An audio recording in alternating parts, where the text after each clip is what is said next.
tentang perencanaan produk ya.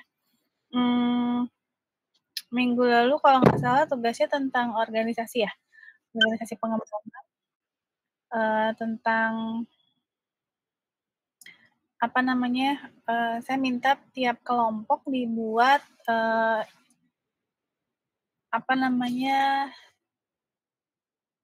timnya misalnya, siapa yang menjadi bagian pemasaran gitu ya, siapa yang menjadi, apa namanya, bagian manufaktur. Nah, jadi itu dibuat ya, tugasnya dibuat sesuai dengan job description yang, apa namanya, yang ada dalam tim pengembangan produk, gitu ya kan. Nanti itu akan menjadi penting untuk, apa namanya, membangun tim, apa namanya, membangun tim organisasi dalam pengembangan produk. Nah, nanti, tugasnya dikumpulkan di Adlink ya. Kemudian materi yang berikutnya adalah mengenai perencanaan produk. Apa yang dimaksud dengan perencanaan produk? Yaitu rencana produk mengidentifikasi portfolio produk-produk yang dikembangkan oleh organisasi dan waktu pengenalannya ke pasar. Jadi, apa namanya, proses perencanaan produk itu seperti yang sudah kita lakukan, artinya perlu mempertimbangkan peluang-peluang pengembangan produk ya. Jadi, apa namanya, ketika kita ingin mengobservasi atau mengidentifikasi ide produk, itu sebenarnya tidak hanya satu saja. Jadi kita harus mempertimbangkan seluruh peluang-peluang yang ada untuk pengembangan produk. Nah, peluang-peluang itu dapat diidentifikasi oleh banyak sumber. Jadi bukan hanya dari tim pemasaran sendiri gitu ya, tapi juga oleh tim penelitian, oleh pelanggan sendiri, oleh tim pengembangan produk dan analisis keunggulan pesaing.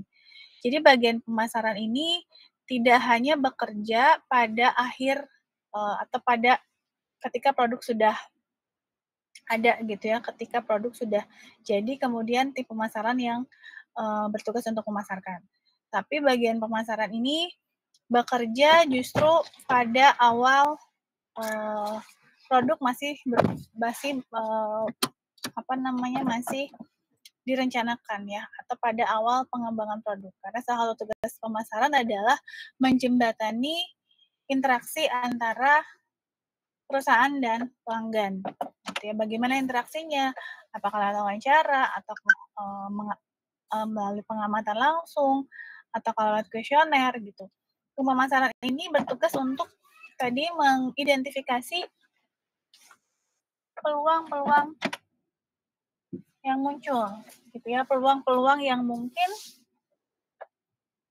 muncul dan menjadi ide produk yang dapat kita kembangkan di kemudian hari gitu.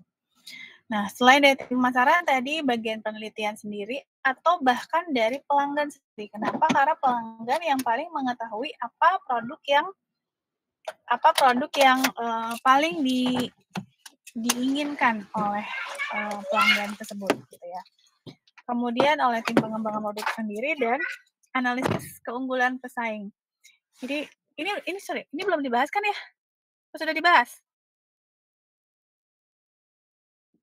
Belum, Minggu Bu. lalu kita belum ya? Minggu lalu kita bahas yang tentang organisasi pengembangan ya? Ya ampun. Oke, jadi analisis keunggulan pesaing yang dimaksud di sini adalah kemarin saya udah cerita tentang Nissan belum? Udah ya? Studi kasus yang Nissan? Lupa. Seingat saya belum, Bu, kalau yang Nissan mah, Bu. Paling yang Nokia, BlackBerry udah tuh, Bu. Yang Datsun udah belum, Pak? Belum ya?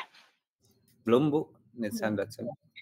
Oke, nanti kita di depannya. Jadi intinya kita perlu menganalisis kelemahan dan keunggulan pesaing gitu ya.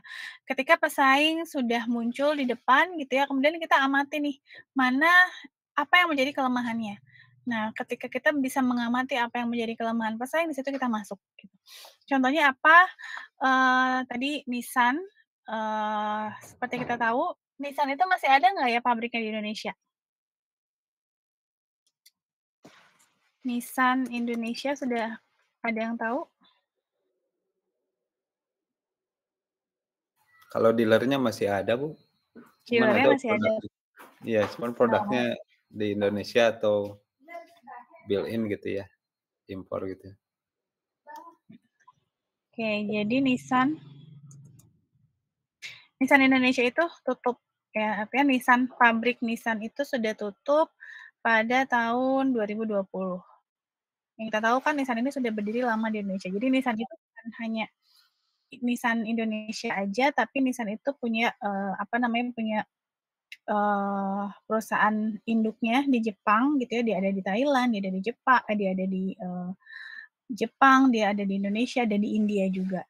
Nah, untuk di Indonesia, Nissan ini tutup pada akhir Mei 2020. Kenapa tutup? Nah, salah satunya adalah kita tahu dulu Nissan punya mobil Datsun, ya. Mobil Datsun ini nih. Nah, Datsun ini pada tahun 2017 dia 2016, 2015, 2016 dia merajai pasar mobil LCGC. Ada yang tahu LCGC? Low cost, LCGC green cost. ya.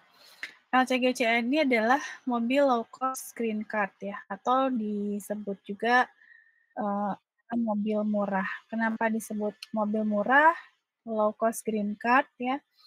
Merupakan mobil yang ramah lingkungan karena ini tuh dibuat gitu ya, regulasi yang mengharuskan ketika suatu mobil dikategorikan LCGC atau low cost green card itu karena komponennya, saya lupa pastinya, artinya 70-80% itu komponennya berasal dari lokal, ya artinya diproduksi di dalam negeri gitu. Nah, dengan dengan membuat mobil dari komponen 70-80% dari dalam negeri, pemerintah memberikan subsidi gitu. Pemerintah memberikan subsidi kepada brand mobil tersebut sehingga mobil tersebut bisa menjadi murah. Gitu ya, bisa menjadi murah. Nah, sorry sebentar ya, saya pindah dulu.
Baik ya, kenapa tadi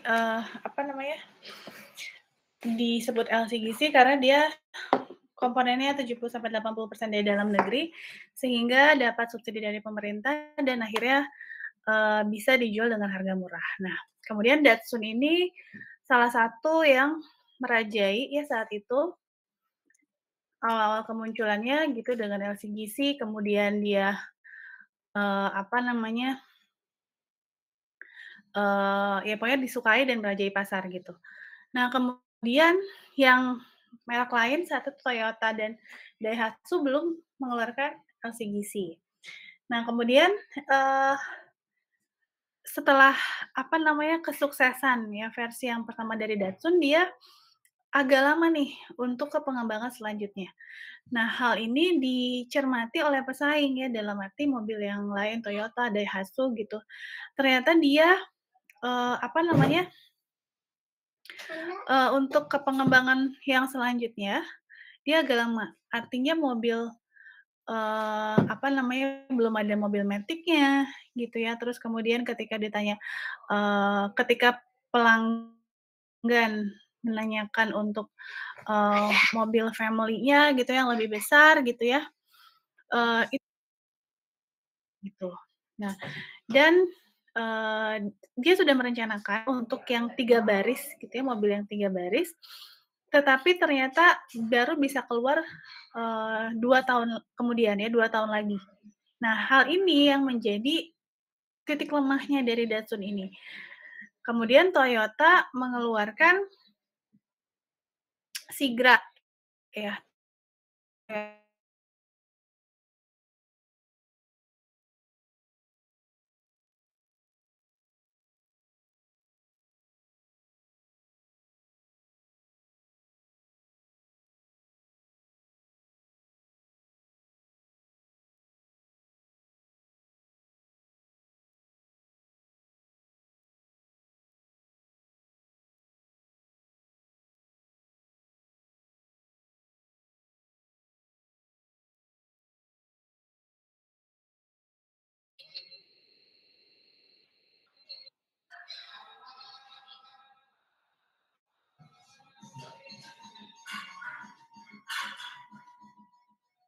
cek suara saya terdengar?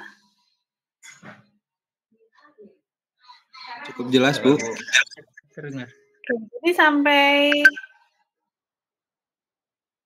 mana, Pak? Sampai yang 3 baris ya?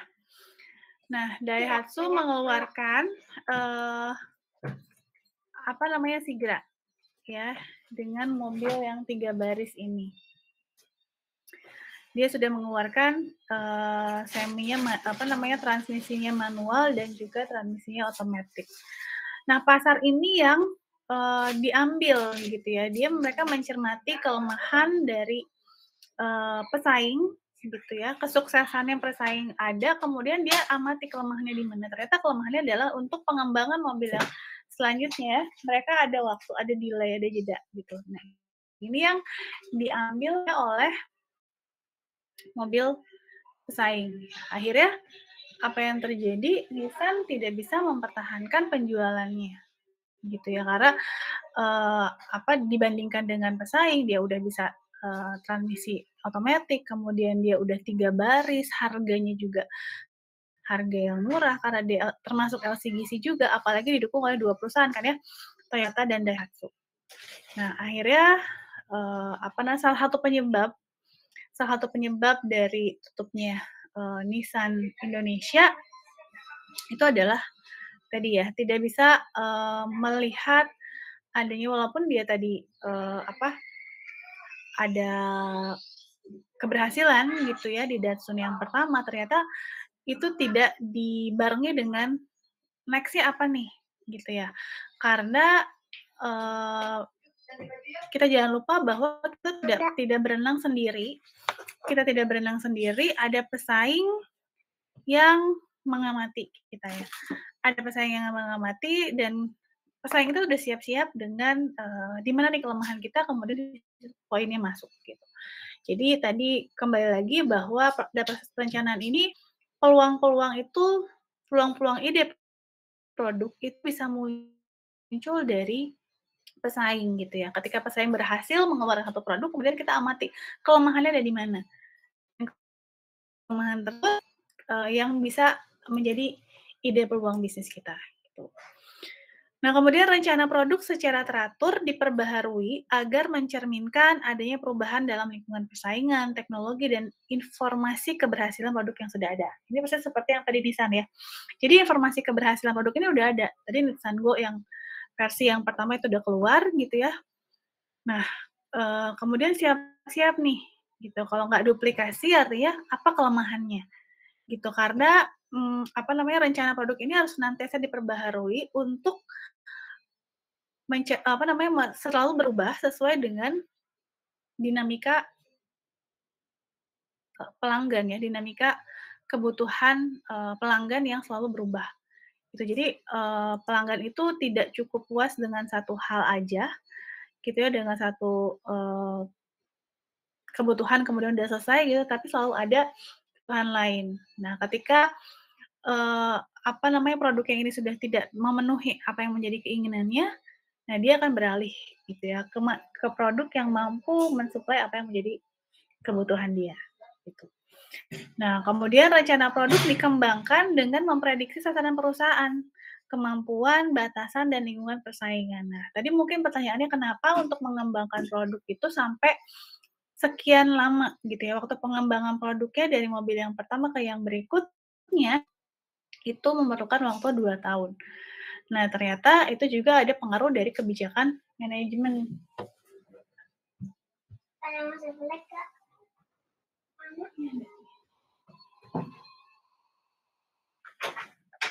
Ya, dari manajemen yang apa namanya, yang, ternyata desainnya Nissan Indonesia itu adalah dari, apa namanya, dari India ya, dari India. Kemudian, ternyata si blok mesinnya itu dari Nissan Go ke Nissan yang 3 baris itu ternyata nggak, blok mesinnya berbeda atau desainnya berbeda sehingga tidak bisa mindahin dari, Nissan yang 2 baris ke 3 baris langsung aja. Ibaratnya kayak terus mengembangkan blok mesin dari awal karena desainnya yang berbeda, gitu. Sehingga dia perlu waktu untuk pengembangan lagi dari nol, perlu waktu untuk pengembangan lagi dari nol.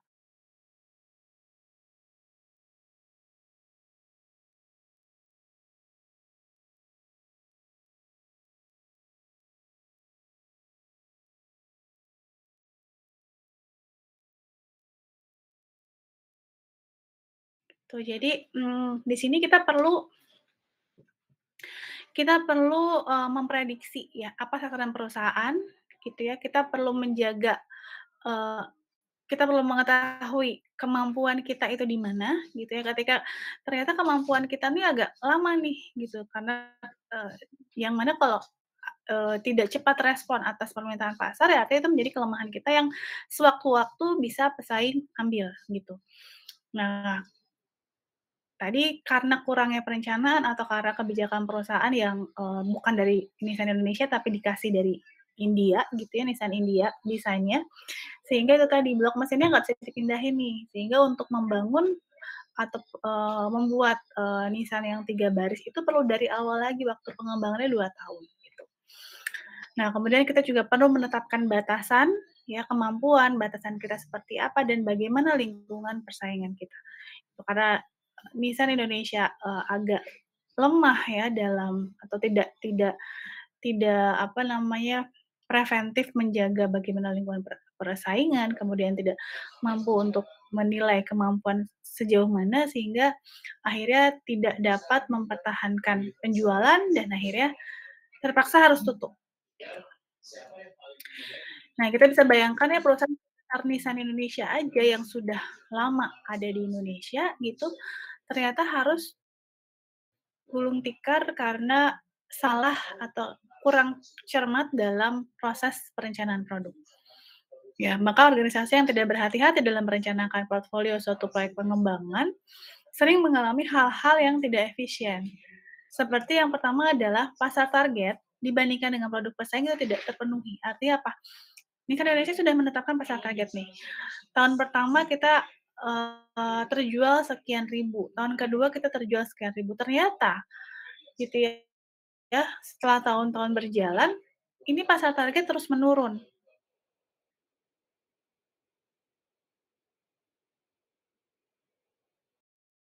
harga yang kompetitif ya, lebih, sama-sama murah karena LCGC, kemudian 3 baris, sementara Datsun masih yang 2 baris ya. Ini sudah menawarkan 3 baris, kemudian, ada transmisi otomatiknya, gitu. Sehingga nggak kekejar nih, dia merugi kepada supplier gitu ya, supplier udah dijanjikan, memproduksi sekian ribu, tapi target penjualan nggak sampai. Ya akhirnya di tahun-tahun terakhirnya ini Nissan, bukan memproduksi tapi menyelesaikan persoalan dengan, supplier ya yang tidak mampu untuk, memenuhi target pemesanan gitu, karena pasar targetnya udah diambil oleh pesaing. Nah, kemudian tadi perencanaan waktu untuk mengenal produk di pasar tidak tepat. Ya, jadi kita itu berlomba dengan waktu gitu ya. 2 tahun ternyata, dalam waktu 2 tahun itu banyak sekali dinamika yang terjadi. Pesaing sudah pesaing sudah, eee, apa namanya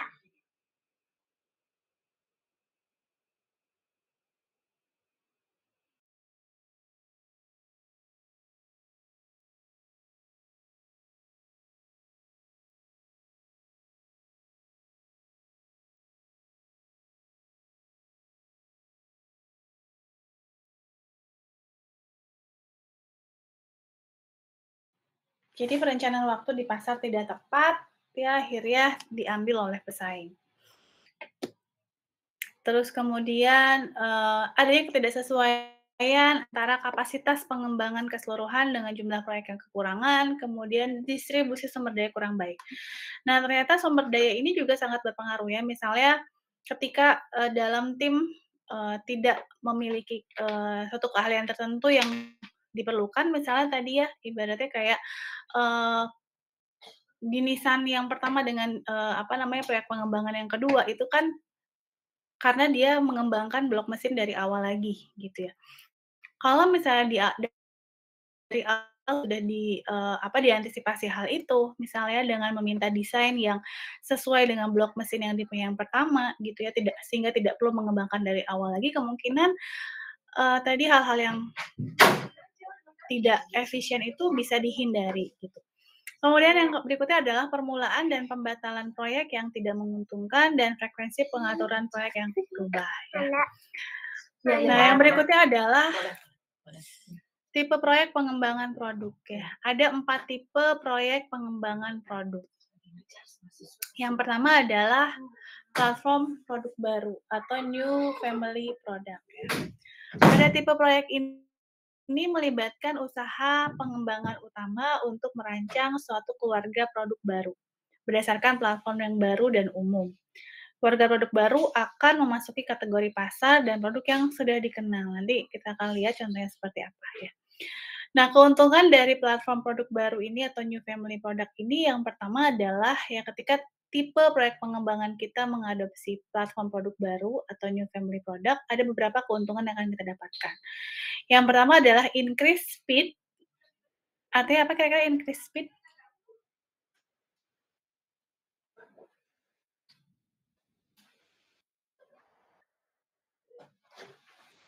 Itu Bu, mempercepat keluarnya produk baru ya Bu?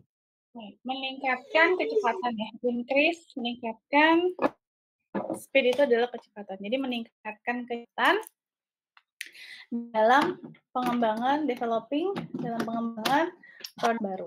Jadi ternyata dengan platform produk baru atau new family product dapat meningkatkan kecepatan dalam pengembangan produk baru. Jadi berarti yang tadi Nissan gitu ya, dia kecepatan pengembangan produknya ini tergolong lama, dia perlu 2 tahun dalam mengembangkan produk baru.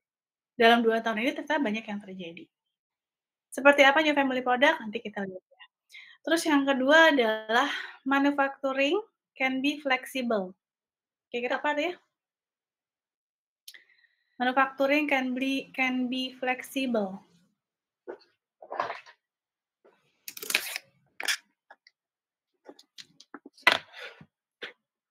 Ada yang Mungkin, tahu ya Bu, di dalam satu fasilitas manufaktur sebisa mungkin fleksibel, tidak hanya bisa memproduksi satu unit misalkan, atau unit lain bisa di-adjust atau di-convert gitu ya peralatannya, supaya bisa menghasilkan produk lain, gitu Bu. Ya, jadi, tadi manufacturing artinya, eee, apa namanya, mesin-mesin gitu ya.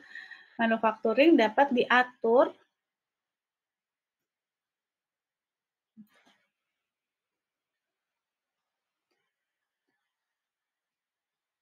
manufacturing dapat diatur se-fleksibel gitu ya, adjusted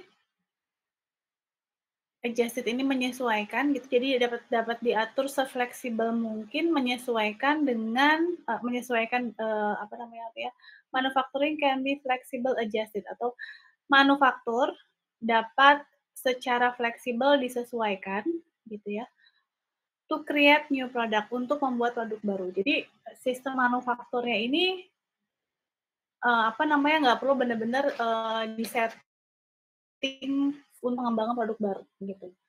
Tapi bisa disesuaikan, secara fleksibel bisa gitu ya, secara fleksibel bisa diatur untuk mengembangkan produk baru. Karena kalau misalnya produknya benar-benar berbeda dengan yang, sebelumnya, artinya kan tata letak mesinnya perlu diperbarui lagi atau mesin-mesinnya berbeda gitu ya, karena ya totally new product, totally benar-benar produk baru sih. Sementara kalau yang menggunakan platform produk baru, ini manufakturnya secara mudah dapat diatur gitu ya, ketika kita akan membuat produk baru. Nah, kemudian yang C ini adalah reduce development cost. Kira-kira apa?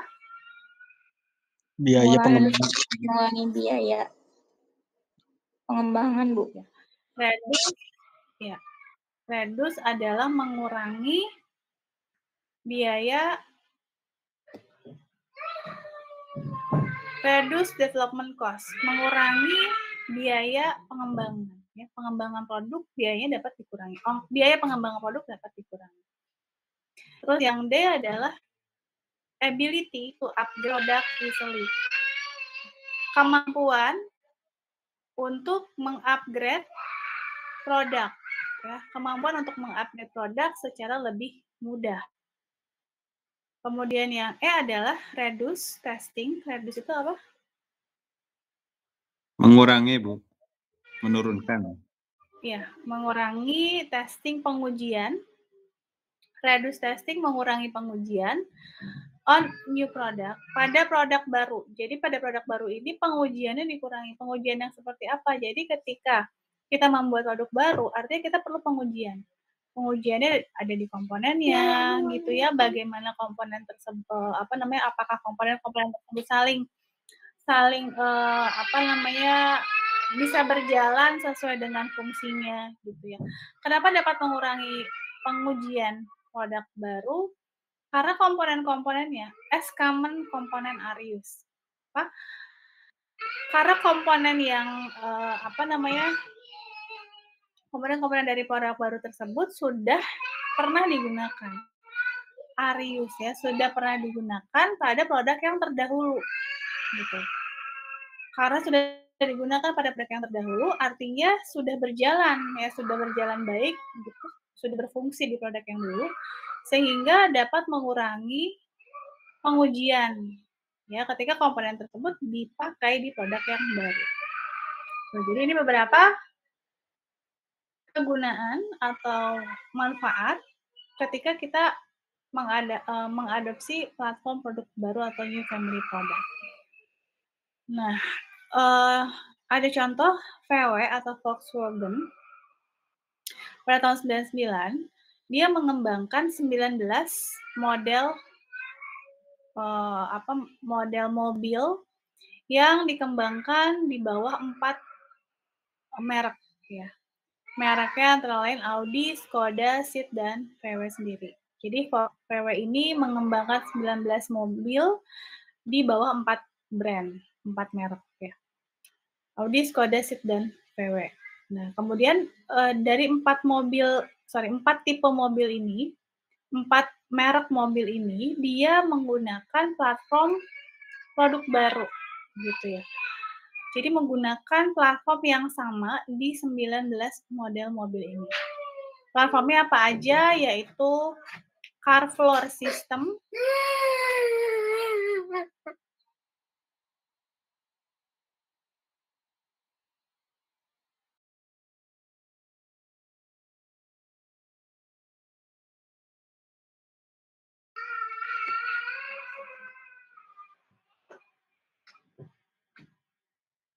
jadi menggunakan platform yang sama pada sistem car floor-nya atau lantai mobilnya, kemudian pada drive sistemnya, pada bagian kemudinya, dan pada gear sistemnya, pada bagian remnya. Jadi 19 tipe mobil ini menggunakan 3 platform yang sama gitu. Yaitu tadi lantainya,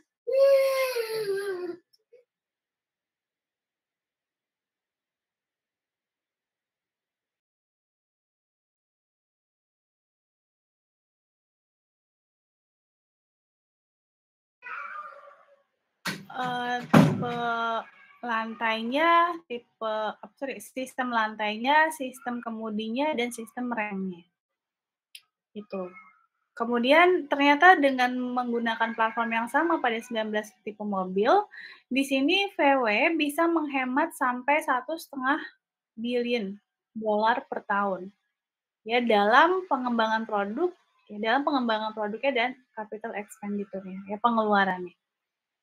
Gitu. Nah, kemudian Hyundai juga sama, dia menggunakan platform yang sama pada 3 model, ya pada Elite i20 hatchback, pada Verna, dan pada SUV Creta. Ternyata dengan menggunakan platform produk yang sama, sebentar ya.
Oke, kemudian tadi bahwa dia bisa menghemat sampai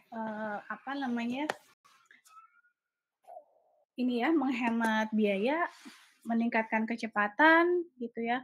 Kemudian dia bisa mengurangi waktu pengujian. Kenapa? Karena tadi di VW dia tidak perlu lagi mengetes untuk sistem sistem lantainya, sistem kemudinya, dan sistem remnya. Dia nggak perlu ada pengujian lagi karena sudah terbukti berhasil di di produk yang lama gitu ya. Jadi luar biasa untuk tipe proyek pengembangan produk yang platform new product gitu. Nah, ketika tadi Nissan, kita balik lagi misalnya, kalau misalnya Nissan tadi mengadopsi tipe ini gitu ya, tentunya dia tidak perlu kalah dari Daihatsu dan Toyota ya. Kenapa? Karena dia bisa mempercepat waktu gitu ya, pengembangannya. Nggak perlu waktu 2 tahun gitu. Kemudian secara manufaktur juga dia udah tinggal pakai aja blok mesin yang lama gitu ya. Kemudian tadi biaya juga pasti lebih murah karena artinya pembelian komponen bisa berkali-kali lipat lebih banyak gitu ya. Artinya bisa mengurangi biaya, juga pengujian gitu. Nah, ini untuk yang produk yang pertama. Kemudian yang kedua adalah turunan dari platform produk yang telah ada. Proyek-proyek ini memperpanjang platform produk supaya lebih baik dalam memasuki pasar yang telah ada, yang telah dikenal, dengan satu atau lebih produk. Kira-kira contohnya seperti apa nih?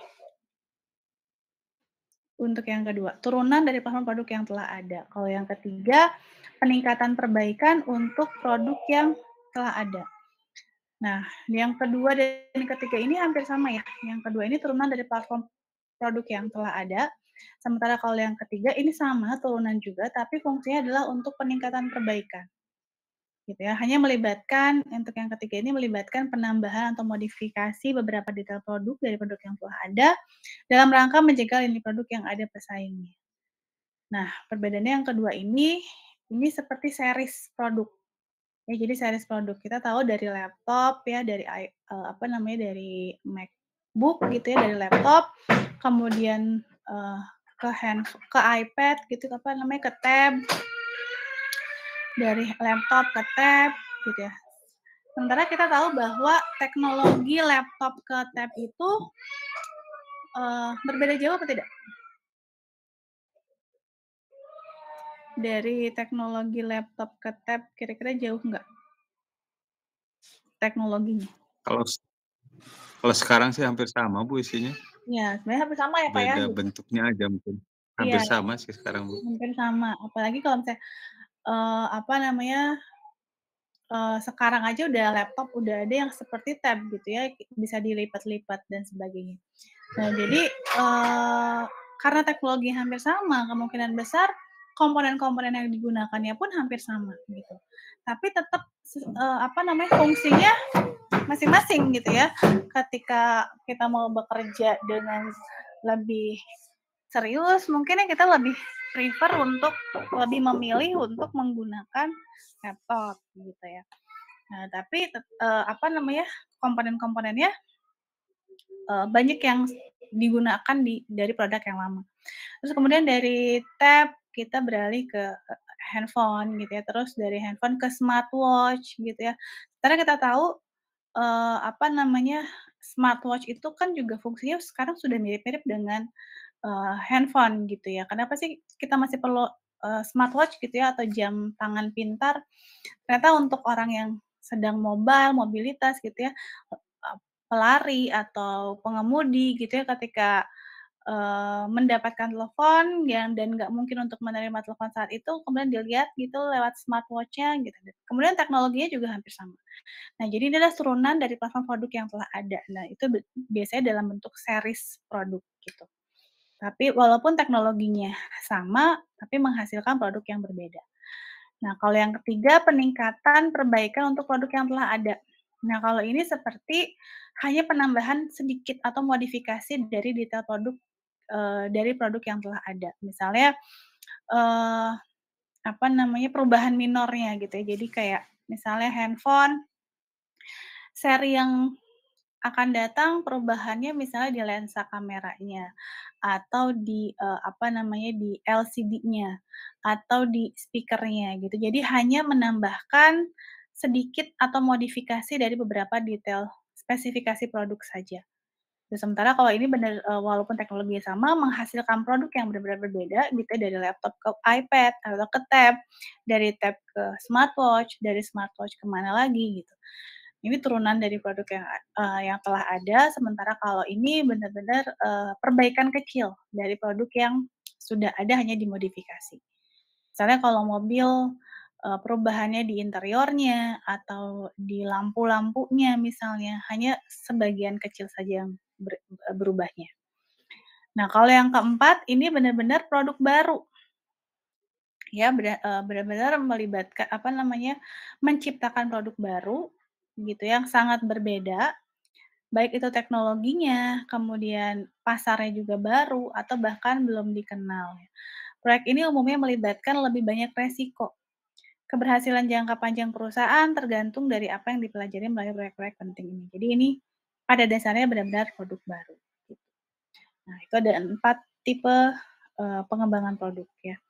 Jadi di sini tadi digambarkan bagaimana proses perencanaan produk itu diawali oleh identifikasi peluang ya, kemudian kita mengevaluasi dan memprioritaskan proyek, kemudian kita mengalokasikan sumber daya dan perencanaan waktu, kemudian kita merencanakan produk, kita mengalokasikan sumber daya yang kita punya, dan melanjutkan proses pengembangan produk. Nah, ini adalah tadi kita sampai jam berapa sekarang? 20 berapa? 21.00 Bu di jadwalnya. Oh, sampai jam 9 ya? Ya Bu. Nah, ini adalah langkah-langkah atau proses perencanaan produk. Yang pertama adalah kita mengidentifikasi peluang yang kemarin kita lakukan ya pada saat observasi. Identifikasi peluang itu bisa muncul seperti tadi yang di awal disebutkan, idenya itu bisa muncul dari mana saja ya.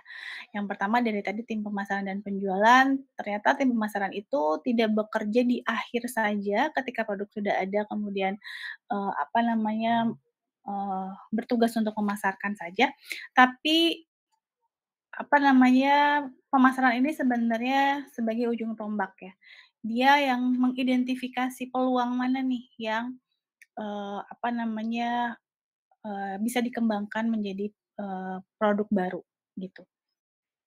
Kemudian, sumber ide yang lain bisa muncul dari penelitian dan organisasi pengembangan teknologi, bisa muncul dari tim pengembangan produk, bisa muncul dari tim manufaktur, bisa muncul dari pelanggan sekarang atau pelanggan potensial. Kenapa peluang produk itu bisa muncul dari pelanggan? Karena pelanggan yang mengetahui sebenarnya. Pelanggan yang benar-benar mengetahui apa yang benar-benar mereka butuhkan, gitu ya. Karena dari kebutuhan tuh akan muncul, "Coba kalau ada produk yang seperti ini ya," gitu. Nah itu diutarakan ke siapa? Ke pemasaran dan penjualan kan, karena orang pemasaran dan penjualan ini yang menjembatani ya antara pelanggan dengan perusahaan. Kemudian identifikasi peluang juga bisa muncul dari pihak ketiga ya, dari pemasok, dari pencipta, atau dari partner bisnis, gitu. Nah, bagaimana cara mengidentifikasi peluang? Ada beberapa pendekatan, proaktif, yaitu mencatat kegagalan dan keluhan pelanggan. Jadi dengan cara kita merasa empati terhadap apa yang menjadi, eee, masalah pelanggan, apa yang menjadi keluhan pelanggan, itu ternyata dapat menjadi peluang. Contohnya tadi di mobil Nissan, keluhannya apa sih tentang mobil Datsun yang sekarang ada? Keluhannya adalah misalnya, keluarga saya banyak, saya butuh mobil yang family, mobil yang lebih besar. Kemudian misalnya saya baru belajar nyetir, saya nggak bisa nyetir manual, ada nggak yang transmisinya otomatis gitu. Nah dari situ itu menjadi dari keluhan-keluhan pelanggan mengenai produk yang sekarang ada itu menjadi, peluang untuk perusahaan lain untuk mensuplai apa yang menjadi kebutuhan dari pelanggan.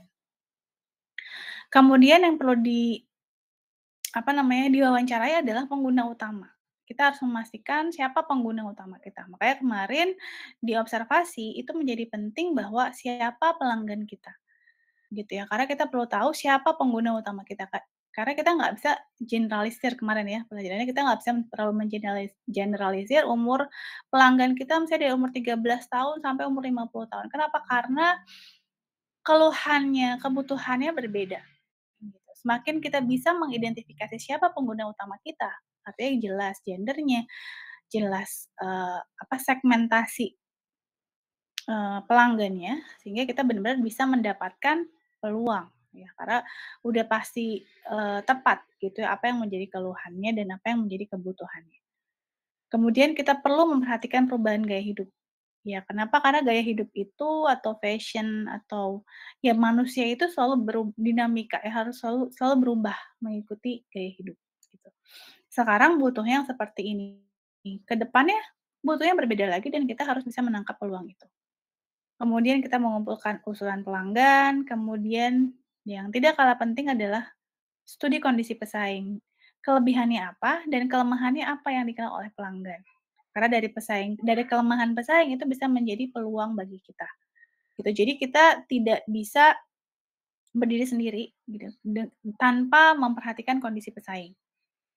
Ya karena kita tidak berenang sendirian nih, kita berenang di lautan yang sesak gitu ya, sehingga kita perlu tahu apa kelebihan kita dibandingkan dengan pesaing. Sehingga kita tahu di mana posisi kita.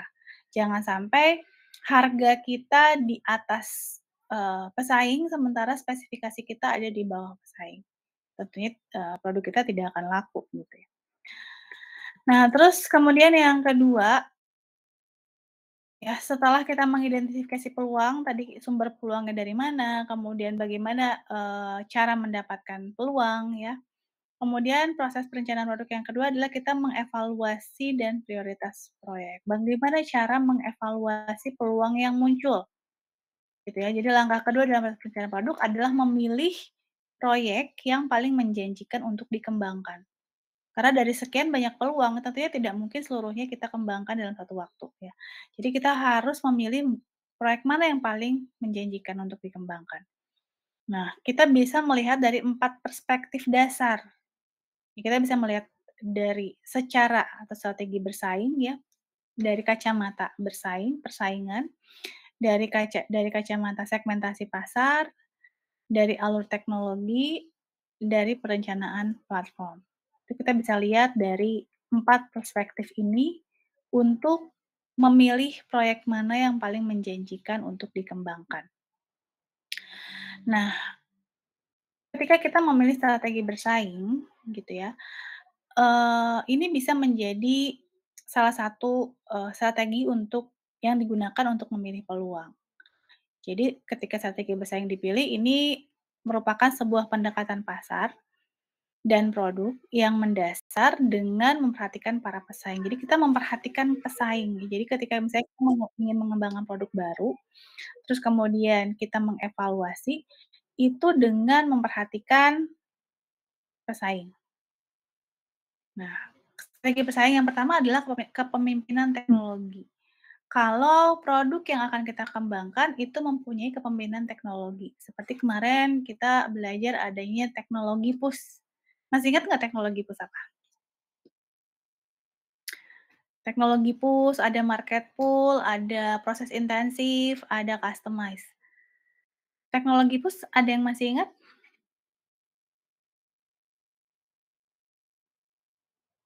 Teknologi push itu ketika sebuah pengembangan produk itu berawal dari adanya apa? Adanya permintaan pasar atau adanya sebuah teknologi baru yang sudah teruji. Halo, Kebutuhan bukan, Bu? kenapa?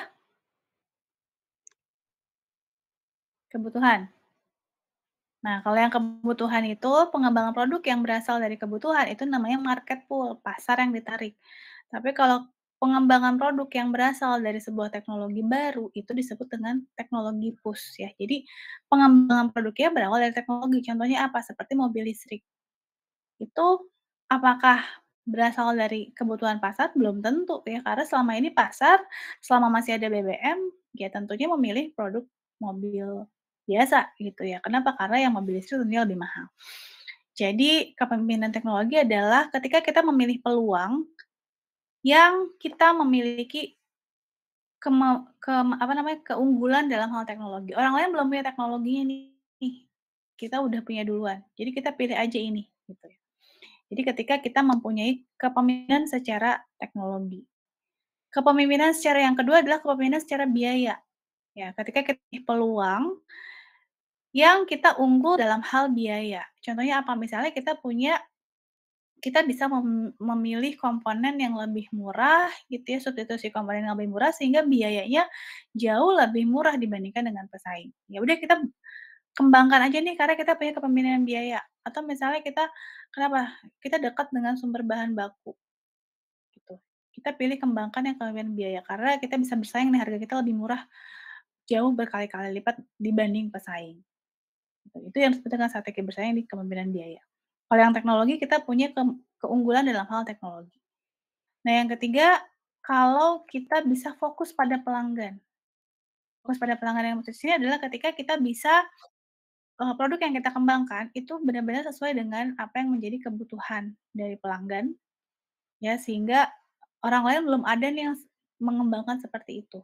Ketika kita bisa fokus pada pelanggan dan yang berikutnya adalah tiruan, ya. Ketika kita bisa meniru, kemudian harga kita bisa murah, ya, sementara, apa namanya, produk yang lain misalnya seperti produk Cina yang kita tahu sekarang ya, benar-benar harganya di bawah, merek aslinya gitu ya, produk aslinya. Walaupun hati-hati kita harus berhati-hati juga dengan produk tiruan nih ketika ketika kita meniru karena ada license-nya, ada patennya yang melindungi hak cipta, ya. Jadi jangan hanya meniru, tapi hendaknya kita memodifikasi, ya. Jadi kita lakukan ATM, amati, tiru, dan modifikasi. Ini adalah untuk, apa yang untuk langkah proses yang kedua, yaitu evaluasi dan, eee, prioritas proyek, ya. Jadi kita melihat dari 4 perspektif dasar. Kemudian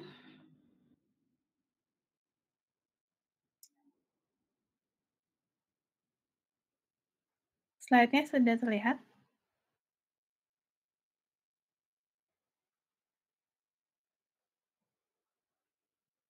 Sudah, Sudah ada Bu. slide-nya? Sudah ada, Bu. Kemudian, proses yang ketiga adalah alokasi sumber daya dan rencana waktu, tadi ya.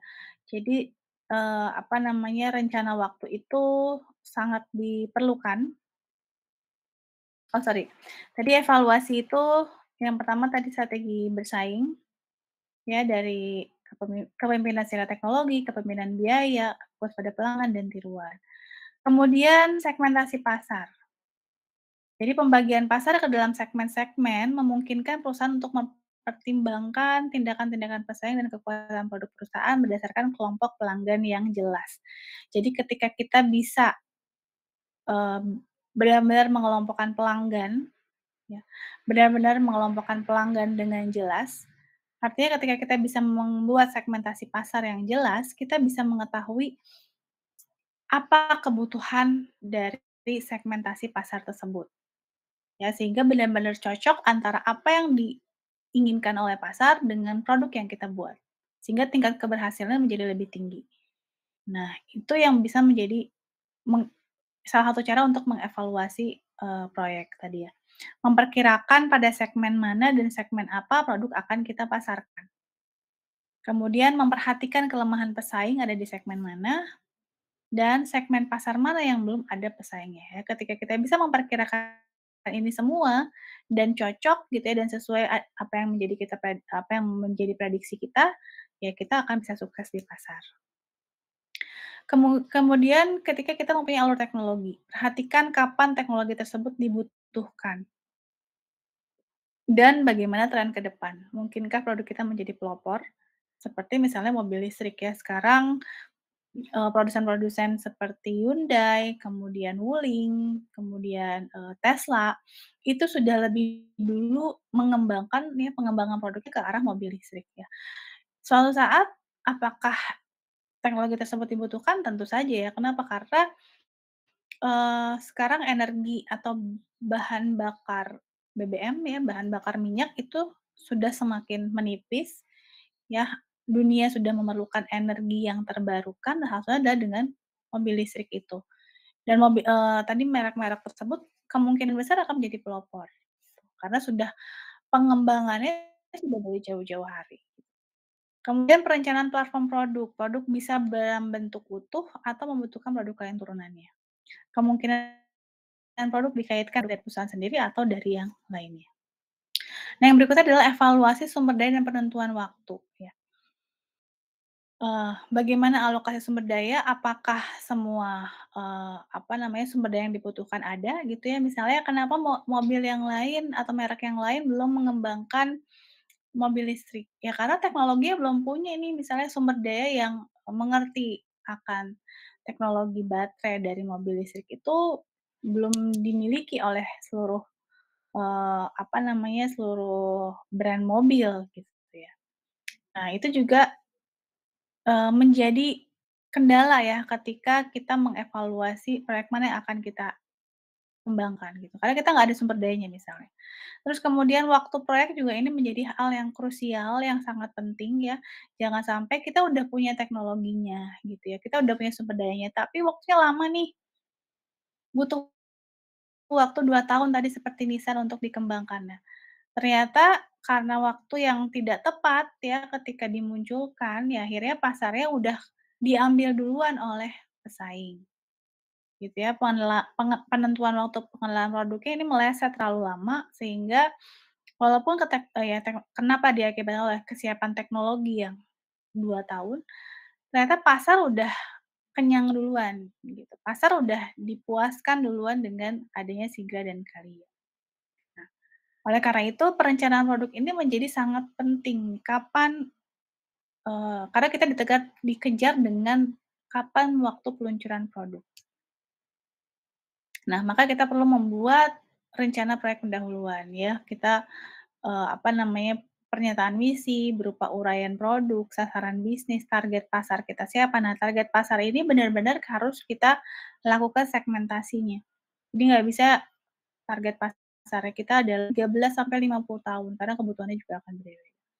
Kemudian kita menentukan asumsi dan batasan tadi ya, karena batasan ini menjadi penting kemampuan perusahaan itu sejauh mana.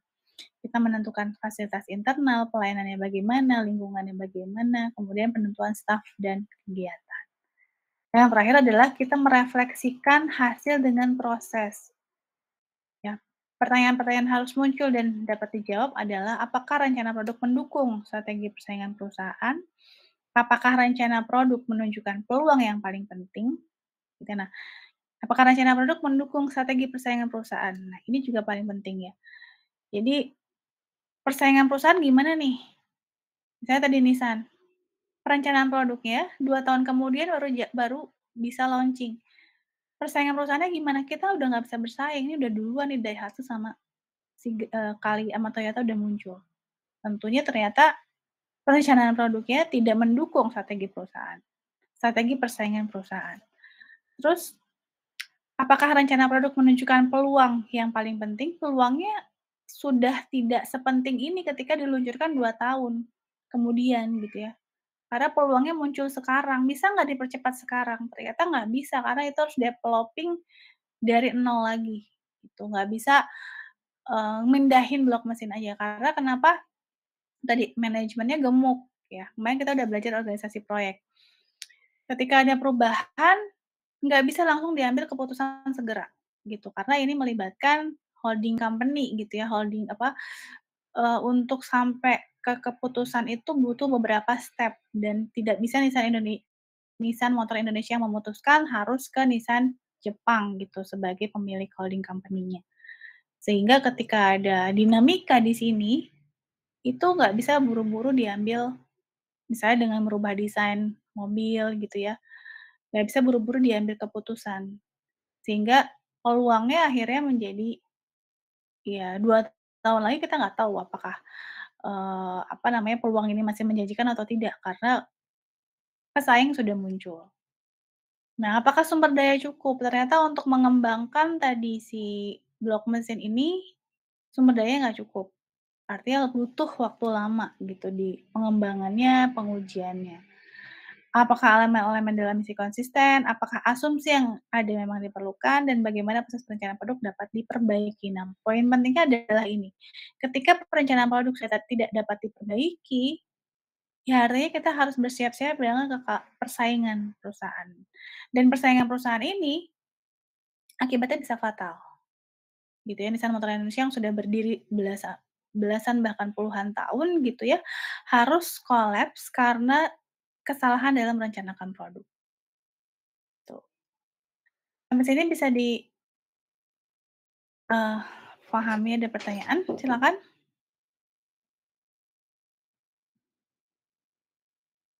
Belum ada? Nah, jadi untuk tugasnya, dibuat ini ya, perencanaan produk.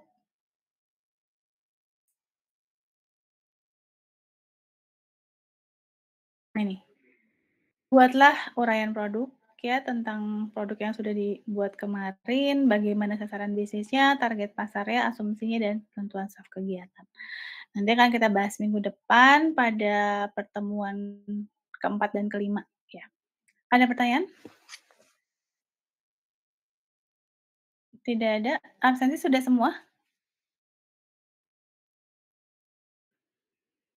Halo.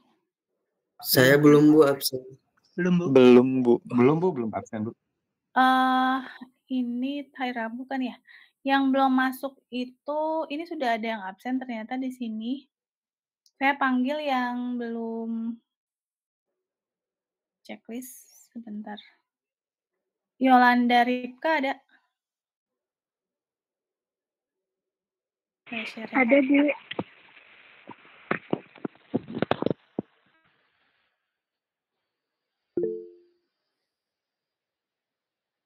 Oke, sebentar.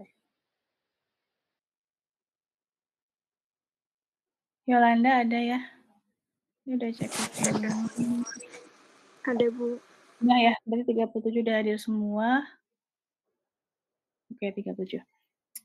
Ya, kalau tidak ada pertanyaan, silakan ada pertanyaan. Kalau tidak ada, Bu, maaf Muhammad Saya Rehan belum hadir, Bu. absen, Bu. Absen.